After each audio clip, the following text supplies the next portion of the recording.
Have you ever been told by someone you loved that you would never amount to anything? That your dreams were too big, your ambitions too foolish, your voice too small to matter? I have. And the person who said it wasn't a stranger. It was my father. It was a Sunday afternoon in April 2003. I was standing in our kitchen in Charleston, South Carolina, holding my Navy acceptance letter in my hands. The paper was crisp and official, and I remember the weight of it, like it carried more than just words. My father was sitting at the table with his coffee, the newspaper spread out in front of him. And when I told him I'd been accepted to officer candidate school, he didn't even look up. He just said, "You're wasting your time. Women don't belong in the military. You'll wash out in a month, and then what?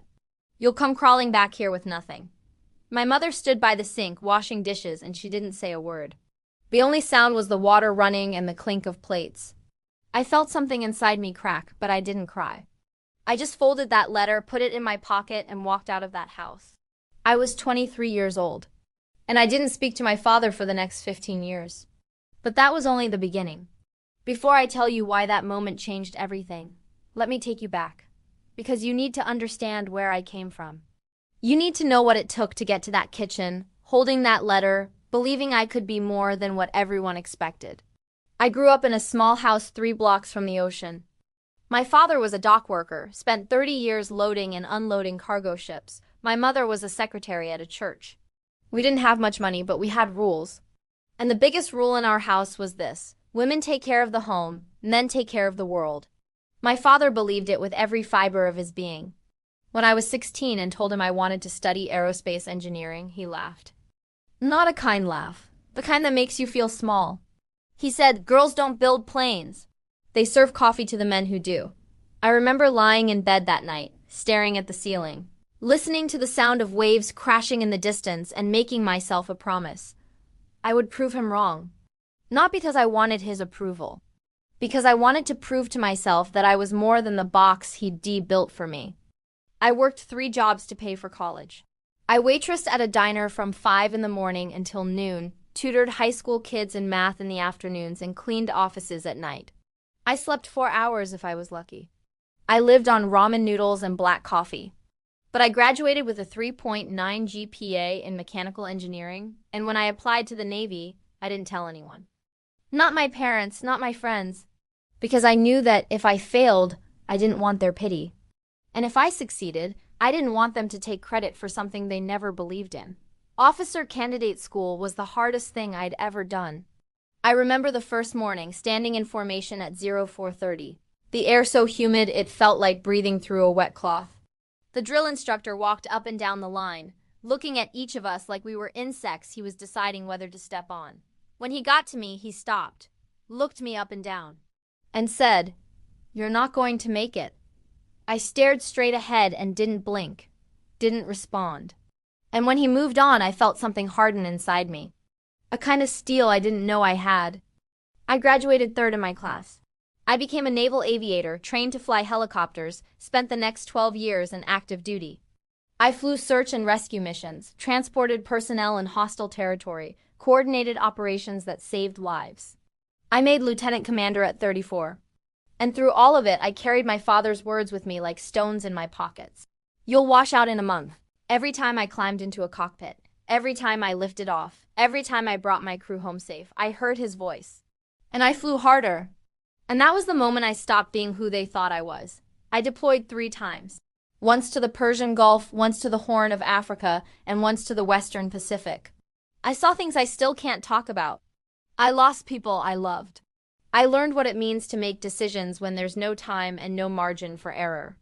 I learned what it means to be responsible for lives other than your own. And I learned something else too. That respect in the military isn't given because of your gender or your background. It's earned through competence, through courage, through the quiet accumulation of moments where you did the right thing when it was hard. But even in the Navy, there were people who looked at me and saw only what they wanted to see. A woman, a liability, someone who didn't belong. I remember one commander, his name was Patterson, who refused to assign me to critical missions because he said women were too emotional to handle the pressure. I remember sitting in briefing rooms where my opinions were ignored until a man repeated them. I remember the weight of proving myself over and over again, Every single day, knowing that one mistake would confirm every doubt anyone ever had about women in uniform. Have you ever felt something like this? That exhaustion of constantly justifying your existence in a space that doesn't want you. But I kept flying. I kept leading. I kept doing the work. Because that's what you do when you're not supposed to be there. You work twice as hard for half the recognition, and you tell yourself that the work itself is enough. That the people you save, the missions you complete, the lives you protect, that's what matters. Not the opinions of men who can't see past their own prejudice. I didn't know it yet, but the world was about to change. It happened on a Thursday in September 2018. I was 41 years old, stationed at Naval Air Station North Island in San Diego. I'd been selected for promotion to commander, which meant I was one step away from the highest ranks I could realistically achieve. My commanding officer called me into his office that morning. I remember the smell of coffee and the sound of helicopters taking off in the distance. He told me to sit down. He looked at me with this expression I couldn't read, somewhere between pride and disbelief. "Commander Torres," he said, using my new rank even though the promotion wasn't official yet. "The Secretary of the Navy has approved a recommendation. We're naming one of our new MH-60 Seahawk helicopters after you. Your name will be painted on the fuselage. It's an extraordinary honor. One of only a handful of times we've done this for an active duty officer." I sat there. I didn't say anything.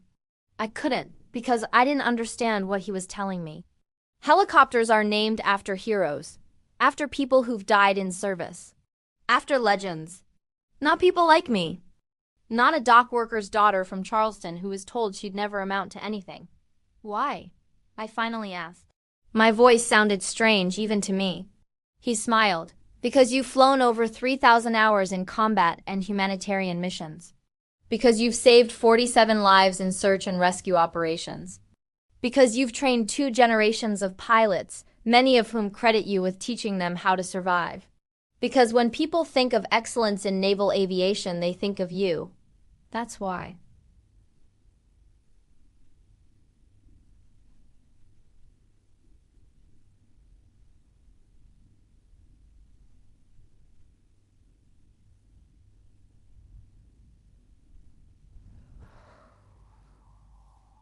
Walked out of bad was in a daisies. I went to the hangar where they were painting the helicopter, and I stood there watching them stencil my name onto the side. Lieutenant Commander Maria Elena Torres. Black letters against navy gray. And I thought about my father's kitchen. About the sound of dishes clinking in the sink. About the way my mother never looked at me when he said I'd fail. About all the years I'd spent trying to prove something to people who would never see me. And I realized something. I wasn't proving anything to them anymore. I'd stopped doing that a long time ago. I was proving it to myself, and to the young women who would come after me. Who would see that helicopter with a woman's name on it and know that they could do this too, that the doors weren't closed, that the sky wasn't off limits, that their fathers and their commanders and their doubters were wrong. Stay with me until the end. It's worth it. The dedication ceremony was scheduled for 3 weeks later. They asked if I wanted to invite family. I said no at first. But then I thought about it. I thought about the distance between who I'd been at 23 and who I was at 41. I thought about forgiveness, not the kind where you forget what happened, but the kind where you decide it doesn't own you anymore. So I called my mother. My father had been sick for the past year, lung cancer from decades of smoking. She said he was weak but stable. I told her about the helicopter. There was a long silence. Then she said, "He should see this. He needs to see this." I didn't know if I wanted him there. Part of me wanted him to see what I'd become in spite of him. Another part of me didn't want to give him the satisfaction of witnessing my success, but I sent the invitation. And 3 weeks later, on a clear October morning, they came. The ceremony was held on the flight line. There were maybe 200 people there, officers, enlisted personnel, local officials, journalists. The helicopter sat gleaming in the sun, my name visible from 100 yards away. I stood at attention in my dress whites, and I watched my parents arrive. My father was in a wheelchair, oxygen tubes in his nose. My mother pushed him. They looked old. Smaller than I remembered, and I felt something shift inside me. Not forgiveness exactly, but a kind of letting go. A recognition that his opinions had shaped me. Yes, but they didn't define me. that I'd built my life despite him, and that was more powerful than any validation he could have given. The commanding officer gave a speech. He talked about my career, my accomplishments, the lives I'd saved. He talked about what it meant to name a helicopter after someone, how it was a symbol of excellence and dedication. And then he called me forward. I walked to the microphone.